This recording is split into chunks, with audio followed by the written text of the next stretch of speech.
Typically, stories of the development of American capitalism begin with either the Industrial Revolution, but ignore slavery, or they begin with slavery and the commodification and exploitation of people of African descent. But what they leave out is that where were they exploited? They were exploited on indigenous land, right? And so the twin oppressions of enslavement and dispossession are fundamental to American capitalism. And without those two twin oppressions, you then don't have the development and the wealth of American capitalism today. And so modern financial institutions and real estate and ideas of property have been fundamental to American capitalism, but it was based on dispossession and enslavement. And without those things, you don't have the great wealth in society in today. And it's really sad when we discuss the American capitalism. Someone asked me very recently about economy and can Native Americans really thrive under capitalism? And I said, no, because you would have to return the land. And if you return the land, that will disrupt American capitalism at its core.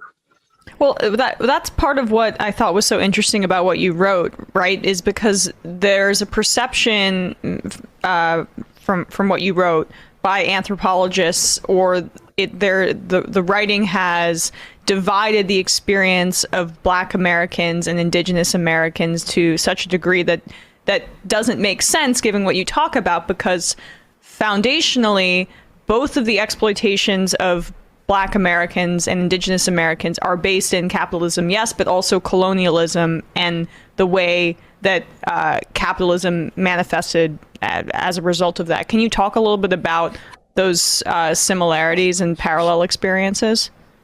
Yeah, so when we're using colonialism in this particular context, I like to be very clear and precise. So we're talking about settler colonialism, and that's a foreign population coming in to settle. They commit genocide and also and they end up displacing, and they want to kill off initially that particular indigenous population, but they're unable to. And it's an ongoing process, right? So whether indigenous lands are in federal trust, whether we have reservations, et cetera. And a fundamental part of settler colonialism is that a large portion of the American population know very little about contemporary indigenous life. And to me, that's one of the saddest parts, in addition to the dispossession of land, is that people know very little about Native people today. And so that is a direct function of how both capitalism to expropriate land, but also to tell people, whether it's in school textbooks, that indigenous peoples no longer exist, or they exist solely in the past, or the majority live on reservations when in fact the majority live in urban areas. And so in order to continue to justify capitalism today, you have to create these narratives of dispossession that tell people these people no longer exist, which go hand in hand for me. Right. And then, in terms of the way that Indigenous Americans are presented in culture and in society, this works well with the news of the Washington football team name change, right?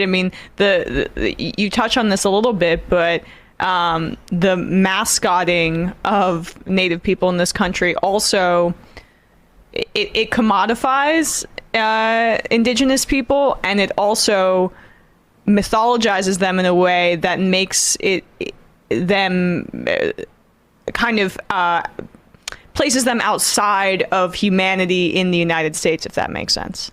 Certainly. Like, for instance, most of those mascots or issues are based on the Plains Indigenous nations, right? And there are 574 federally recognized tribal nations, many state recognized tribal nations, and also tribal nations like the Tongva in LA, where I'm located, who are not recognized, but still have community and consider themselves a particular tribal nation.